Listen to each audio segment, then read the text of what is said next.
Hai, selamat pagi teman-teman.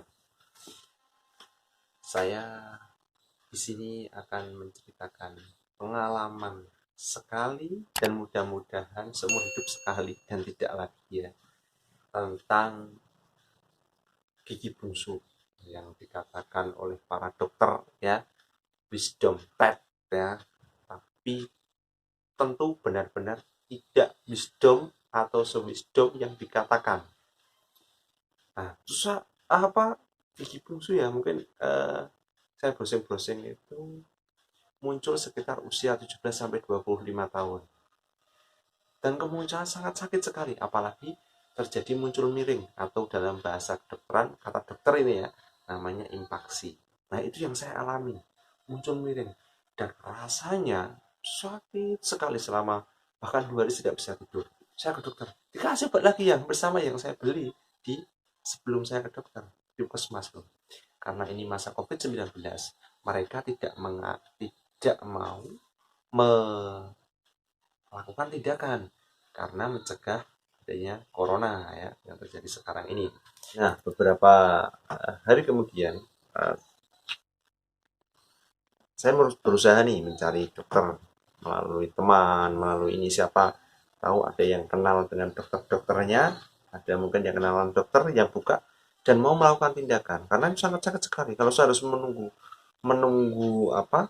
Menunggu COVID selesai kan tidak tahu ya selesainya kapan. Bisa-bisa mohon maaf nih, bisa-bisa sakitnya tidak hanya ini tapi juga pikiran, jantung dan lain-lain karena saking tidak bisa tidurnya begitu. Nah, kemudian dapatlah saya dari saudara saya, dapatnya kakak saya di Bedak Payung, di salah satu dokter di Banyumanik ya, namanya dokter Deni. Eh, di sana saya observasi 1 hari, dilihat aja. Oh, ini memang benar impaksi mas dan harus segera diangkat.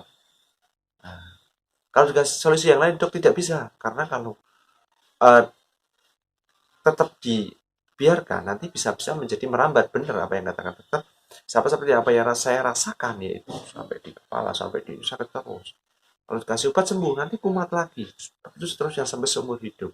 Nah begitu, kemudian saya disarankan dan saya pulang, tentunya saya harus ini kan menyiapkan uang juga dan tidak sedikit biaya biaya operasi itu sebesar 2,5 juta. 2,5 juta itu untuk operasi saja, belum untuk obat. Sama obat sekitar 3 jutaan. Nah, alhamdulillah sebelum operasi rasanya deg-degan sekali. Tidak hanya merasakan sakit di sini, tapi deg-degan. Ya gimana ya? Saya belum pernah sih namanya operasi. Mendengar saja, mendengar itu aja ya.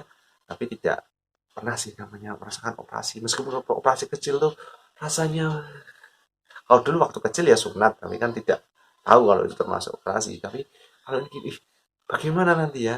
Sampai rasanya itu udah bisa tidur 1 hari. Karena besoknya mau operasi pun. Saya mulai takut ya.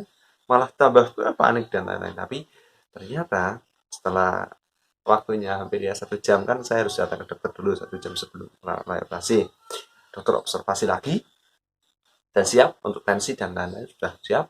Saya masuklah ke ruang ruang operasi ya, dokter operasi gigi ya. Saya disuruh mangap 1 jam tuh mangap 1 jam. Tindakan pertama udah banyak sekali alatan, ada kayak pisau, ada kayak gerinda, ada kayak macam-macam jarum. Tapi saya tidak tahu sih namanya itu alat kedokteran ya, saya nggak tahu cuman itu tuh operasi saya disuntik dulu itu di bius 4 kali dengan bius yang besar tuh 4 kali bayangkan.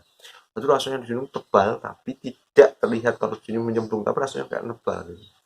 Di pisau terus kemudian digeраji dan lain prosedurnya banyak lah seperti mungkin rasanya itu tidak sakit seperti yang saya bayangkan. Saya juga membayangkan wah habis operasi ini sakit nih, ternyata tidak seperti yang saya bayangkan dan apa yang dikatakan oleh teman-teman, tidak bengkak tidak apa, mungkin karena efek obat dan satu tipnya yaitu saya mematuhi apa yang dikatakan dokter. Dokter mengatakan minum obat ini ya sebelum operasi, saya laksanakan. Nah seperti itu, jadi sebagai pengalaman karena kita sebagai orang tidak tahu ya, eh, janganlah kita sok tahu kemudian kita rasa ngombe dan lain-lain, tidak usah minum dan lain-lain, tidak usah minum obat dokter dan lain-lain, jangan, tapi tetap patuhi. Saya mematuhinya, saya minum sebelum operasi, ternyata efeknya benar, darahnya langsung membeku dan tidak sakit gitu. tidak parno seperti apa sebelumnya yang sebelumnya kita rasakan. Kemudian tidak sakit selama 3 hari itu. Dokter memang dokter yang apa, dokter kebetulan yang mulai saya, dokter Denny itu ya, mengatakan langsung makan sembarang nggak apa-apa, tapi makan gimana, apakah sembarang mangap saja agak sakit kan gitu. Takut saja sih sebenarnya, takut nanti jawabannya bagaimana, darah dan lain-lain. Jadi makan saya bubur selama 3 hari 4 hari itu makannya bubur, pokoknya yang lunak-lunak lah, jus, buah. Nah kemudian saya berusaha nih, setelah 7 hari saya makan, baru bisa makan nasi, makan yang lain-lain. Dan begini kondisi-kondisinya apa setelah pasca operasi.